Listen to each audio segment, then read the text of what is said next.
maybe he isn't. Hack the game, spin the circles, No, got my alcohol. he's gonna win, so we should stay in the game. Try and get a piece of this notion in my bowel loop. Drinking lig like Mountain Dew, like a game shark. What's up, everybody? It's your boy, Not Helmet, and I'm keeping my promise of doing whatever I want on this channel. And now I'm doing a game review of Ghost of Yotei. I'm a big fan of Ghost of Tsushima, and this thing clearly wants to sit at the lunch table, so naturally your boy is trying to see if it's just cosplay with budget, or if it actually brought something to the table. And I don't know how to record gameplay on my friend's PlayStation without accidentally flashing his bank information.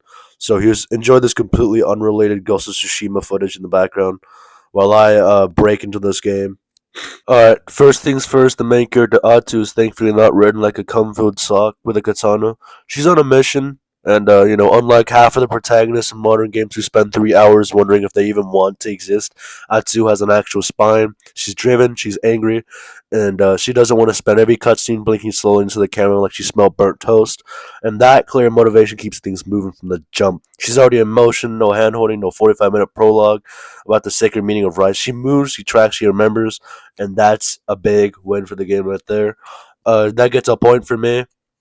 And when the game is actually slows down little flashbacks, subtle grief tucked behind her otherwise steel cut demeanor, those hit way harder than any epic fight. And honestly, the moments where game shuts up are at its strongest. You sit in it in silence, see that loss behind her eyes, and it feels like a real weight behind bloodshed. It's not over explained. It just is like an emotional roundhouse to the chest. Then there's the Yotei Six, essentially the big bad. You fight them, you learn about them. They're not super compelling.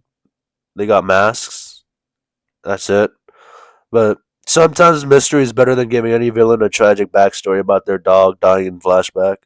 Now, this game visually slaps harder than the meat I slapped this morning, and Ezo is cold, it's brutal, and it feels like the kind of place where even the trees want you dead. You ride through snowstorms with the wind screaming in your ears, visibility drops to zero, and all you hear is the crunch of ice under your horse's hooves, and that's fucking immersion, baby. There are multiple times where I just stood on the ridge and watched the blizzard roll in, wondering what poor soul is about to get executed by me. The game nails atmosphere. It doesn't need to tell you the world is dangerous. You just feel it. And even some side content hits. Not all of it, but a few of the quests actually sneak in some decent human storytelling, like little tragedies unfolding in the snow, reminding you the world keeps turning if you're out here chasing dragons. It's those quieter stories that stop the game from becoming a glorified checklist simulator. Combat in Yote, it's kind of like combat in Ghost of Tsushima. It's like trying to do surgery with a katana while being punched in the face, and I mean that as a compliment as well, because you've got like multiple weapon types, like dodges, range attacks, weapon types. It's busy, but when it clicks, it sings. Like there's this one fight where I juggled weapons, like switching from heavy blade to quick weapon to mixing range strikes. Like I was beating up this guy that was pissing on me while the Demon Slayer movie is playing in the background. When it works, you feel like a god, and when it doesn't, you actually are just done. This game really just punishes you. Some enemies force you to adapt instead of just face tanking everything, which is the same combo. I respect that. It forces you to engage the system instead of just mashing the same button till the controller dies of boredom. Now listen, when I went to Sunday church with a bunch of children and the priest pulls out a whiteboard and draws a circle, he says to the children, "What does that mean?" I raised my hand and said, "Obviously that's a rhombus." He walked over to me and spanked me with a ruler. "No, child." He goes to another child that raised his hand and the child says, "It's not perfect." "Yes, child, it's not perfect. And nothing is perfect, even if the circle looks perfect.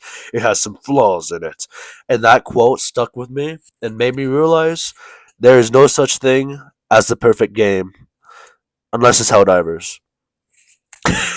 Now, let me get into what I dislike about it. But first, the story, like I said, it's serviceable, but holy hell, It leans into tropes like they're on sale. Family betrayal, secret lies, and bad guy speeches that sound like they were like lifted from soap opera. I saw every twist coming like I had wall hacks installed. Like Atsu is great and all, but she's also emotionally bulletproof up until the dragon fight. She rarely doubts herself, never questions the path, doesn't even wonder if maybe, just maybe, vengeance is like kind of turning her into a monster. Tsushima did that better. Jin bled more morally. Atsu just slices and move on. There's just one scene that was kind of like bothering me. Like after this scene happened, I was just kind of I just couldn't forget that scene because it just didn't make any sense. And coming from a manga author, well, not really, not really, but it just didn't really make sense. Hold on, let me show you. When Saito fell, you're nothing but an outlaw now. Is that what you tell yourself? Your father is a deserter. He abandoned my clan and infected others with his cowardice. You were raiding villages. We needed food! Now, if you listen closely, and I know that's hard because you're not fluent in anime expositions like your boy is, but Saito basically says, "Yo, my boy starving because your father left." Or you're telling me that your entire fucking clan collapsed because a few dudes left. What, did they also take the only horse and microwave with them too? My brother in Christ, you're literally pillaging villages. You don't need a fucking Costco membership. Just keep raiding. None of this would have happened if you just kept raiding. The combat, maybe it's just a little too ambitious at times. It feels like you're less of a warrior and more of a multitasking accountant while trying to file taxes and being stabbed at the same time. There's so much to manage mid-fight that sometimes you just pause and get up to go to the bathroom. Animations overlap, spacing gets janky, and the flow breaks when you're fumbling for the right tool in the panic. It's not a challenge; it's more of a mechanical friction. And worst of all, sometimes the game punishes you for liking a certain weapon. Like you finally master a blade, and the game is like, "No, try this one or die." Like that's not fun. That's like homework. And Fox Dens, Bamboo challenges, liberating camps. Like, bro, we've done this shit already. It's like the devs took a photocopy of Tsushima's open world formula and said, just add snow. And when repetition piles up, the world starts to feel hollow. Beautiful, yes, beautiful, but empty. And don't even get me started on the map. It's big, impressively big. Yeah, I like big maps, but it kind of feels directionless, if you get what I mean. Leading up to the dragon fight, I stopped at the dragon fight by the way. You expect narrative tension. Instead, you get like fetch quests, repetitive tutorials, random diversions. Like someone in the dev studio just didn't trust you to remember how to play the game after 20 hours. Strip half that fat and the main story would hit like a truck as it stands. It's more of a confused jog. So yeah, Ghost of Tsushima is a cool game. It's got moments of brilliance, but it's also trying to be Tsushima's louder younger brother and sometimes just ends up yelling for attention. If they tighten the writing, smooth out the combat and stop recycling shit like a Ubisoft game, the sequel would have been legendary, bro. But until then, this is solid. I'll put this about 67%. It's good, but it just doesn't hit as hard as the Ghost of Tsushima game if that's what you're looking for in this. But it's still a fun wild game to check out. I only recommend this game when it's on sale.